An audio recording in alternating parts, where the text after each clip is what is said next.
Hello guys, today I welcome you all to another lovely episode of short, nice, beautiful hairstyles for beautiful black women. I come across your comments and also the likes.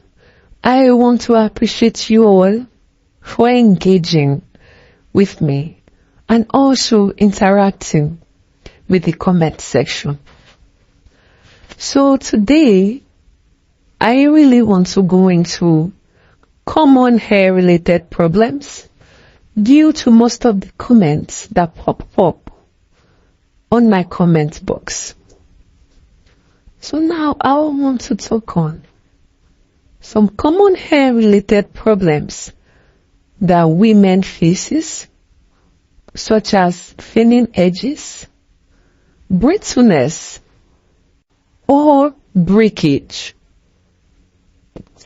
Firstly, thinning edges is being caused by tight braids, or heavy extensions. Sometimes we all want to go for that bold and bigger braids just cause they look so cool on, but maybe the women we see it on. And forgetting, hair differs. Most times we don't really need to be all about thick braids or heavy braids.